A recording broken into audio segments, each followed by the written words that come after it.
नमस्कार, मैं हूं आस्था। स्वागत करती हूं आपके अपने हेलो डॉक्टर प्रोग्राम में। आज हमारे साथ है बेहद famous doctor RB. Kalamkar sir. शुरू करने से पहले आपको बता दूं कि सर यहां पर पहले भी आ चुके हैं। काफ़ी सारी महत्वपूर्ण बातें और स्वास्थ्य से जुड़े इम्पोर्टेंट जानकारी उन्होंने हमसे साझा की है तथा उनकी लाइफ जर्नी के बारे में भी हमें बताया है। आज हम इससे आगे ऐसे ही महत्वपूर्ण विषयों पर बातचीत जारी रखेंगे। Welcome to UCN sir. Madam जय श्री राम। सर, आजकल की जो लाइफस्टाइल है बहुत ज़्यादा बदल गई है। लोगों का पार्टी पीपल बहुत ज़्यादा हो गए हैं लोग, और रात को देर तक जागना, सुबह देर से उठने वाला जो रूटीन है वो फॉलो कर रहे हैं। तो जो रेगुलर रूटीन चेकअप्स है वो लाइफस्टाइल में ऐड करना बहुत ज़रूरी है, और आजकल कम उम्र से ऐड करना बहुत ज़रूरी है। तो आपने एकदम सही पकड़े हैं कि जो चीज़ें हम पहले बहुत लेट एज में करते थे, आजकल उसको पहले करना पड़ता है, क्योंकि आजकल जो मेटाबॉलिक डिसीजेस होने की जो उम्र है वो घटते जा रही है। सर, इसकी आइडियल एज भी बता दीजिए। मैं तो बोलूँगा 20 साल। 20 साल से और अगर उसके पहले अगर मोटापा वगैरह है और फैमिली हिस्ट्री है तो उसके भी पहले इवन 15 साल में अगर लड़का मोटा है और वेट है तो 15 साल में टेस्ट करो। क्योंकि क्या होता है मैडम, ये जब कोलेस्ट्रॉल वगैरह जो बढ़ता है ना, over a period of years ये धीरे धीरे डिपॉजिट होता है ब्लड वेसल्स के अंदर, उसकी लेयर बन जाती है, उसमें प्लेक्स बन जाते हैं और ये धीरे धीरे ब्लड वेसल्स को नैरो करता है। This happens slowly. एंड ये जो प्लेक है, कभी जैसा मैंने बताया कि जैसा वो दौड़ते गया, वो स्ट्रेस की वजह से वो प्लेक रप्चर हो गया, वहाँ पे क्लॉट तैयार हो गया, उसको हार्ट अटैक आ गया। तो ये तब होता है। अगर ब्रेन को जाने वाली ब्लड वेसल्स है उसमें ये हो गया, क्लॉट्स वहाँ हो गया, तो उसको पैरालिसिस होगा, है ना, तो स्ट्रोक होगा। तो हम यंग एज में स्ट्रोक देखते हैं, यंग एज में हार्ट अटैक देखते हैं। ये ब्लड वेसल इन्वॉल्वमेंट के कारण है। अब डायबिटीज में कैसा है, डायबिटीज में मैक्रोवैस्कुलर माइक्रोवैस्कुलर, मैक्रो यानी बड़ी, तो बड़ी ब्लड वेसल्स भी इन्वॉल्व होते हैं, और माइक्रो मुझे छोटे, तो स्मॉल ब्लड वेसल्स भी इन्वॉल्व होते हैं। तो small blood vessels uncontrolled diabetes अगर बहुत साल तक रहा, कई बार क्या होता है, अभी आपको एक एग्जांपल बताऊँ। एक लेडी है, एक अराउंड वो मेरे ख्याल से छत्तीसगढ़ की रायपुर वगैरह के रहने वाली लेडी आई थी मेरे पास। 8 साल से उसको डायबिटीज था, लेकिन उसने दवाई नहीं लिया। बोले मेरे को बताया गया दवाई लो, लेकिन मैंने दवाई नहीं लिया। बोले मैं बोली कि भाई मैं कंट्रोल कर लूँगी, शुगर नहीं खाऊंगी, फला नहीं। लेकिन she had that uncontrolled diabetes for 8 years, और उसके वजह से फिर उसको जो कॉम्प्लिकेशन है डायबिटीज़ की वो ऑलरेडी चालू हो गए। जब वो फिर वहाँ पे डॉक्टर के पास गई, को बहुत ज़्यादा 400 वगैरह ब्लड शुगर थी, उन्होंने गोलियाँ वगैरह दिया, फिर उसको उससे तकलीफ हो गई, उसके कारण वो मेरे पास आई थी। फिर अभी ठीक है, पर बेसिकली ये है कि अगर आपको कोई बीमारी डिटेक्ट होती है तो डॉक्टर की सलाह मानना चाहिए। आपकी लाइफस्टाइल भी चेंज करना है और मेडिसिन भी लेना है, ताकि उसके कॉम्प्लिकेशंस ना हो जी।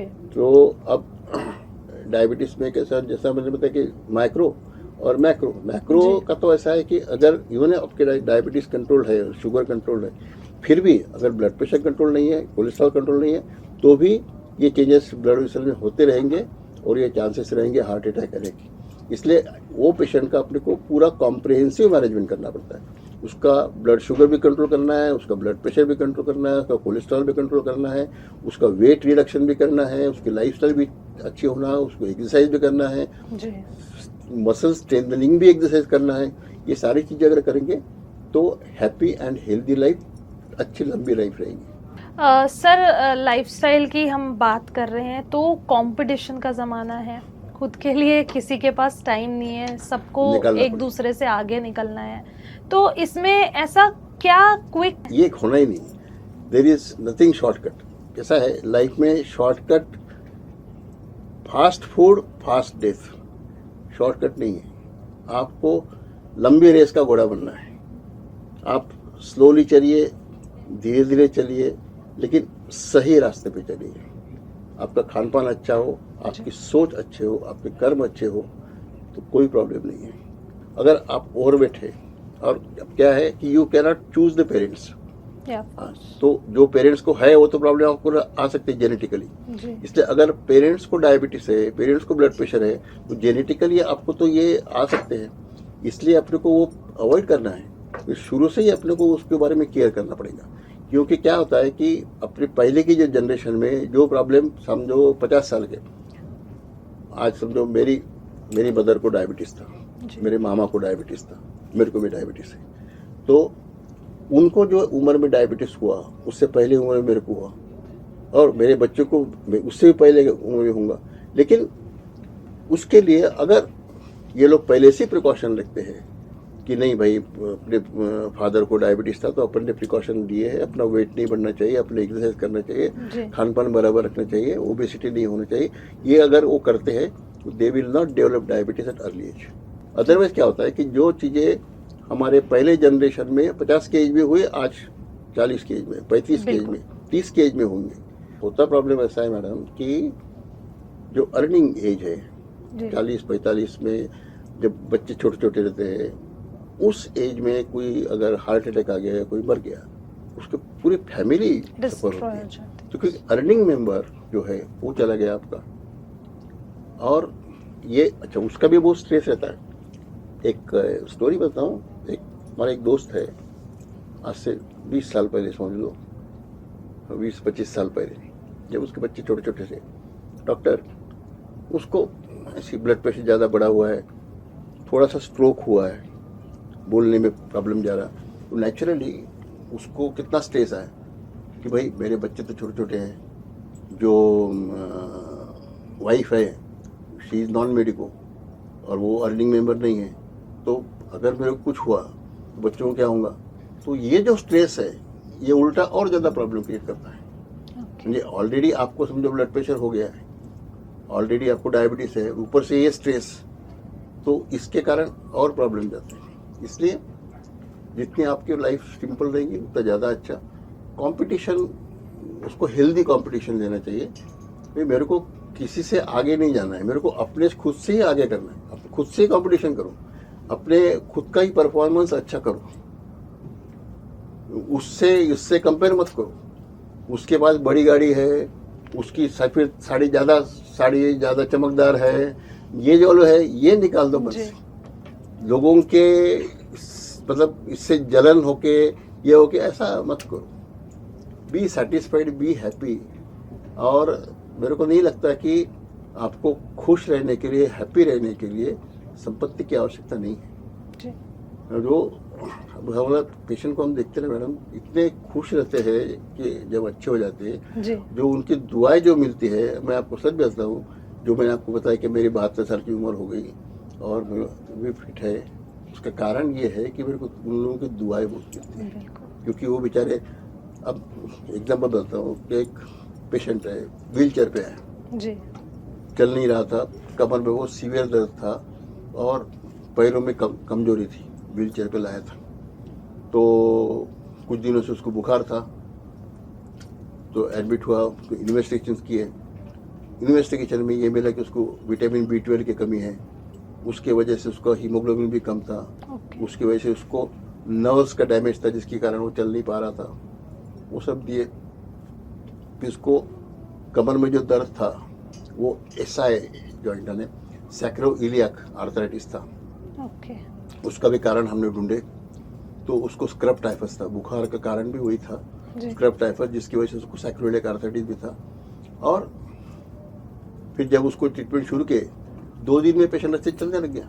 आप सोचो कि जो पेशेंट ऑलमोस्ट 10-15 दिन से बिस्तर में पड़ा है और वो 2 दिन में अच्छे चलने लग गया, कितनी दुआएं दी हम उसने। बिल्कुल। और जाते वक्त हमने फिर भी, हमको दिमाग में कुछ था नहीं यार, इसका कुछ तो भी और होना चाहिए। हमने उसके टेस्ट किया, ब्रुसेलोसिस, उसको ब्रुसेलोसिस निकला, बहुत रेयर, यानी नागपुर में बहुत ज़्यादा लोगों ने ब्रुसेलोसिस डिटेक्ट नहीं किया है, ये शायद मेरी सेकंड केस होंगी। क्या चीज़ है सर ये, मतलब ऐसे जैसे कि हमारे व्यूवर्स भी है तो इतना मेडिकल लैंग्वेज कैसा है। ब्रुसेलोसिस एक जंतु के कारण होने वाली बीमारी है। स्क्रब टाइफस भी जंतु से होने वाली बीमारी है, उसमें बुखार आना, कमर में दर्द होना और बहुत सारे मैनिफेस्टेशन रहते हैं, लेकिन ये ठीक होने वाली बीमारी है, उसका डायग्नोसिस होना चाहिए। तो अब क्या हो गया कि ये पेशेंट का पहले डायग्नोस नहीं होता, उसको बुखार आ रहा था, तो क्यों बुखार आ रहा है ये डायग्नोस नहीं हो रहा था, क्यों दर्द हो रहा है, उसका डायग्नोसिस नहीं हो रहा था, क्यों चल नहीं रहा, तो ये सारी चीज़ें फटाफट 2 दिन के अंदर उसका डायग्नोसिस हो गया, कंफर्म हो गया, ठीक हो गया, घर चला गया। तो ये फास्ट एक्शन होना एंड थिंकिंग एबिलिटी, जो डॉक्टर की जो थिंकिंग एबिलिटी है वो अच्छी होना बहुत ज़रूरी है अगर पेशेंट का आपको डायग्नोसिस फास्ट करना है। अभी ये ऐसे बहुत सारे पेशेंट्स आते हैं तो लेकिन उसका डायग्नोसिस सही होना चाहिए और फिर पेशेंट बहुत दुआएं देते हैं। अभी आपको वैसे सिमिलर केस, एक लेडी थी around 72 years old lady, Jabalpur में एडमिट थी आईसीयू में 7 दिन से, सेमी कोमेटोस थी, टोटली अनकॉन्शियस नहीं थी मगर अनकॉन्शियस जैसी थी और वो कुछ ठीक नहीं हो रही थी।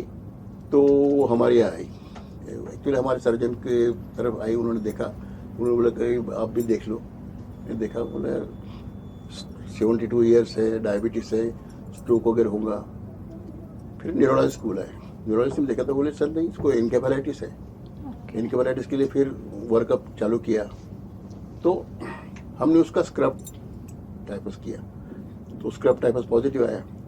अब वो कैसा है कि एनकेफेलाइटिस स्क्रब टाइफस में होता है, उतना अवेयरनेस इवन न्यूरोलॉजिस्ट में भी नहीं है। एनकेफेलाइटिस होता है स्क्रब टाइफस में एंड कैसा है कि स्क्रब टाइफस में पूरे बॉडी में कहीं पे भी प्रॉब्लम आ सकता है। तो उसमें ब्रेन इन्वॉल्वमेंट था।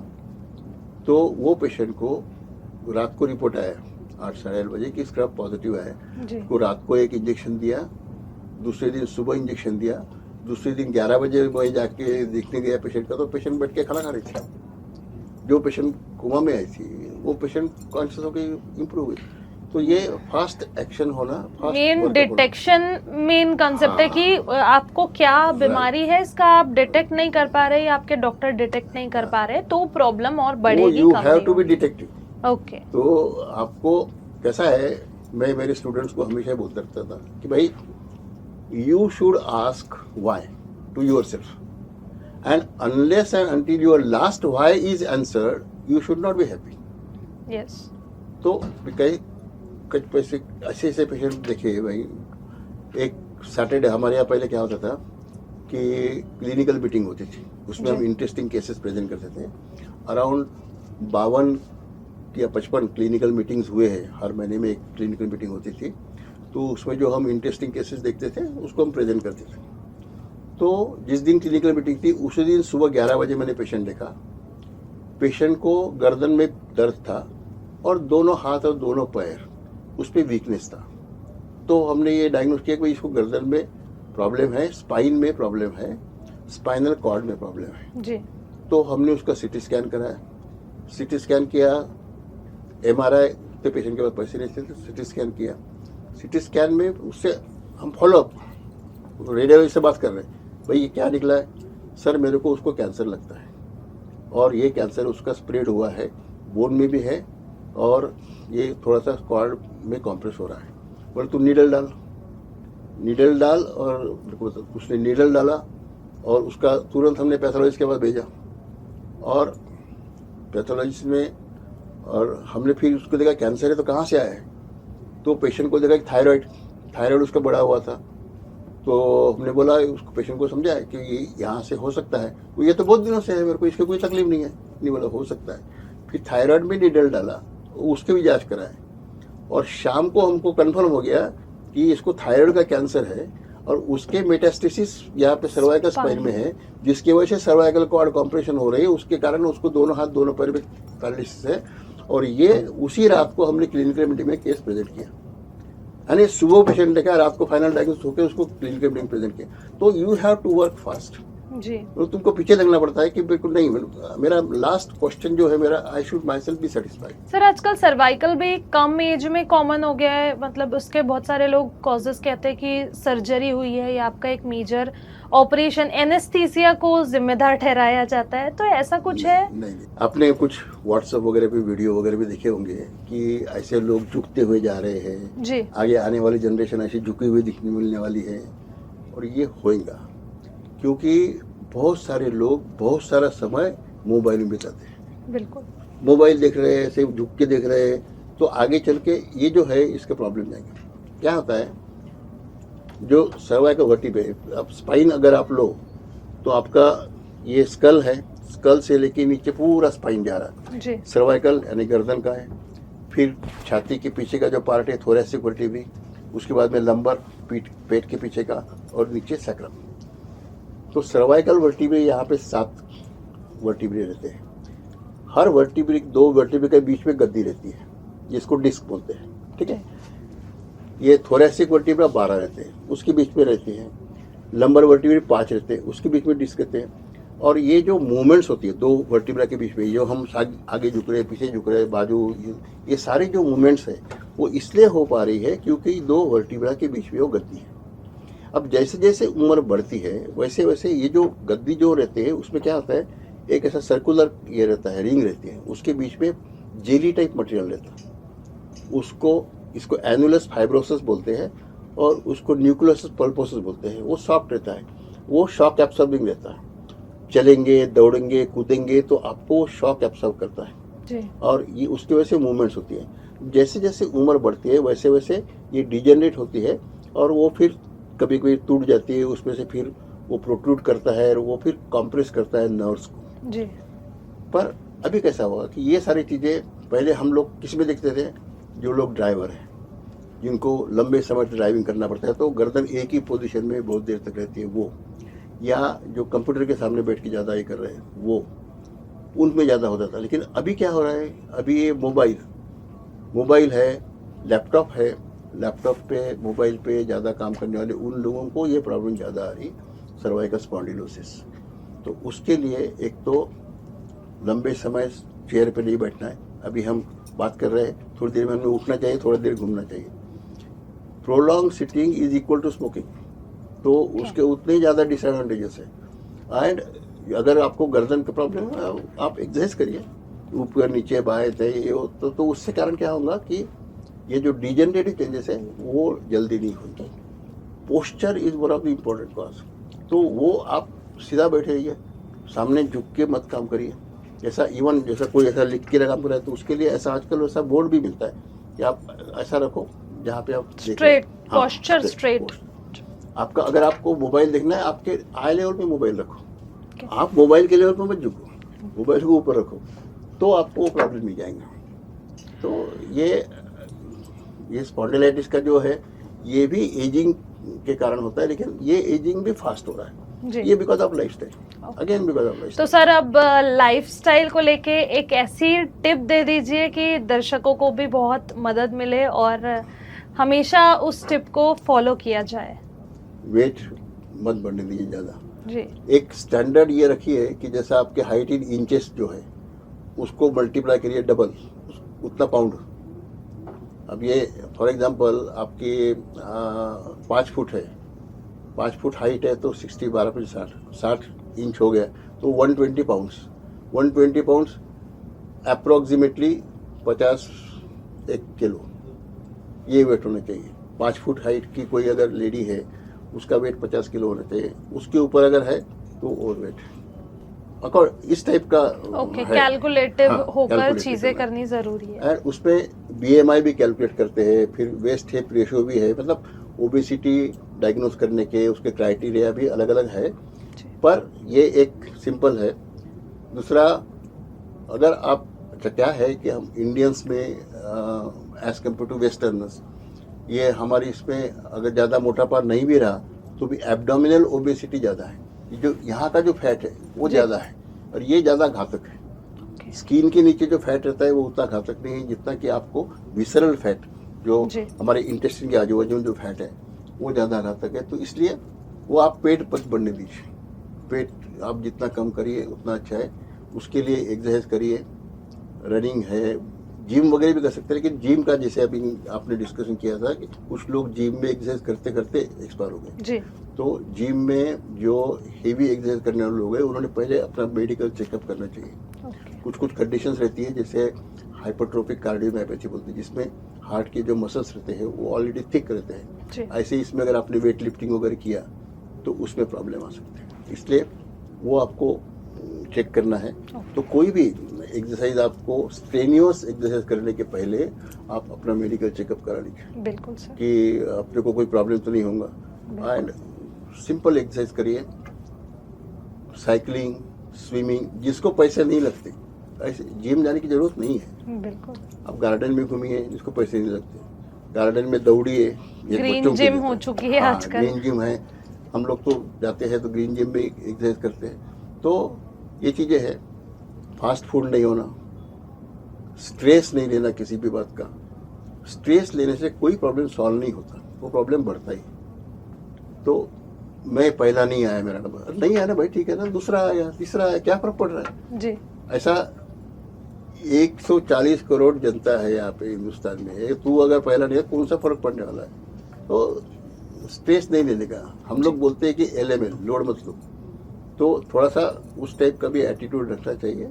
एंड थोड़े में समाधान होना, समाधान बहुत ज़रूरी है ताकि स्ट्रेस फ्री रहे, इसीलिए समाधान बहुत ज़रूरी है। बिल्कुल, बहुत अच्छा लगा सर, आज आपने बहुत सारी इन्फॉर्मेशंस दी दर्शकों को। बहुत ये जो इन्फॉर्मेशंस है अपनी डेली लाइफ में बहुत काम आएंगी, और हम भी चाहेंगे कि ये जो रूटीन है हम भी फॉलो करें, दर्शक भी हमारे फॉलो करें। तो आज डॉक्टर साहब से ये थी हमारी खास बातचीत। इसी तरह के खास एपिसोड्स देखने के लिए बने रहिए हमारे साथ UCN के साथ।